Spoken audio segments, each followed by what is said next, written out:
All right, hi Andy. Thank you for coming in again today. Thank you for having me again. Did you have any trouble getting here? No, I was able to find the location again pretty easily. It's good to hear. It's good to hear. All right, let's get right into this. Tell me about a time you have led a team. So back in high school, I was on both the JV and varsity cross-country teams, and for all 4 years of my career there, as well as 2 years of track as a JV leader. And so in both, I was a JV captain and was elected by my peers to be the captain and to lead the team. And so the reasons I was selected as the captain was because I was very understanding and willing to listen to my fellow teammates and understand and voice concerns that they had to our coaches that they didn't necessarily feel comfortable discussing. So transitioning this into a business, I would be able to talk with teammates and fellow coworkers to be able to relay concerns that they feel unsure of addressing or how to address up to upper management. I was also selected as a captain because of my hard work ethic and because I demonstrated qualities that showed that I was unwilling to quit and give up, and that I was willing to sacrifice for the betterment of the team. A good example of this was in cross country my junior year. I found out that I had a stress fracture during the middle of the season, and when faced with the jeopardization of potentially my season as well as my career, I decided that I would finish out the season as strong as I could, and then I decided that a couple races later after that it was better for me to become one of the timers for the team rather than actually run.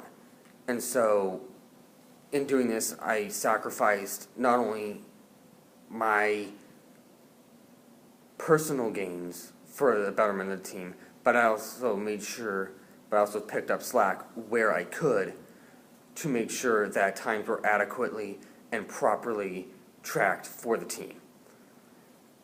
And transitioning this into a business, that I would be perfect for a leadership role in that I'm willing to sacrifice my time and my personal betterment for the betterment of the team if it is necessary. But I am also willing to go out and work for myself and understand that difference of when I need to work for myself to achieve personal gain and when I need to work for the team and gain overall success. Okay, that's good to hear. Tell me about a time you achieved a goal. Right.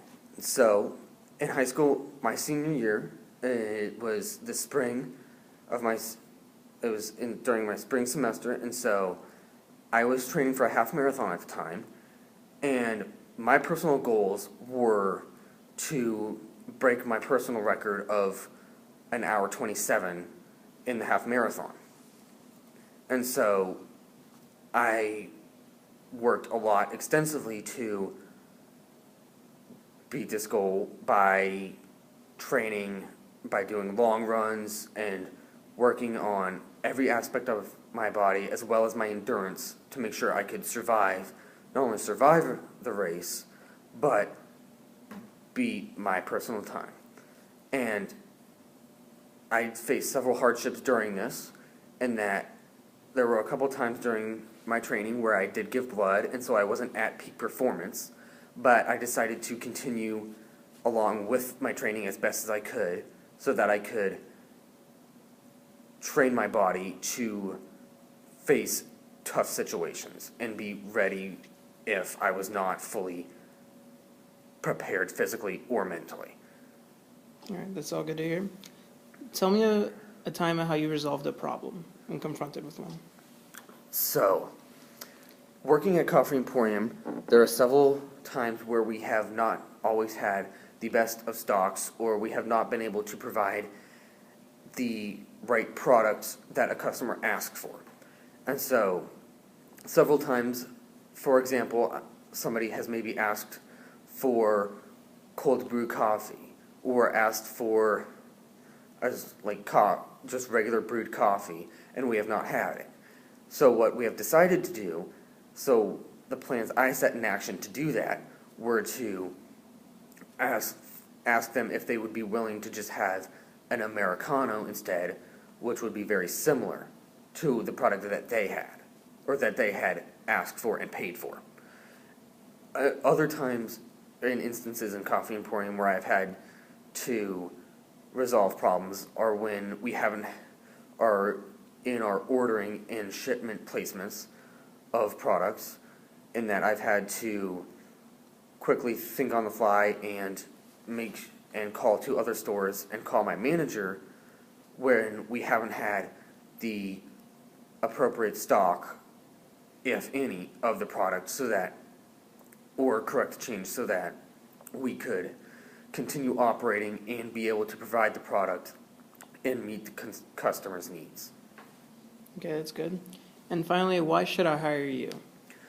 You should hire me because not only do I possess leadership qualities such as being willing to listen to customers as well as coworkers to understand their needs and be able to provide them with the products, services, and help that I can provide them, but I also have analytical skills to be able to understand where the company is and where we have been and where we need to, and the appropriate direction we need to go in the company.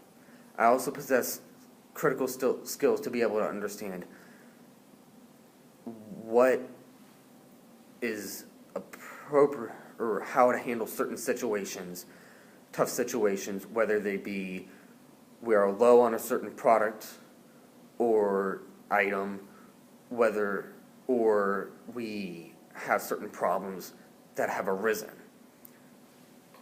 Okay, and finally, do you have any questions for me? Okay. So my biggest question for you guys at Bridgestone is, in the past, what are some of the big qualities that you have sought out in your interns? And what have the most successful interns displayed of these qualities?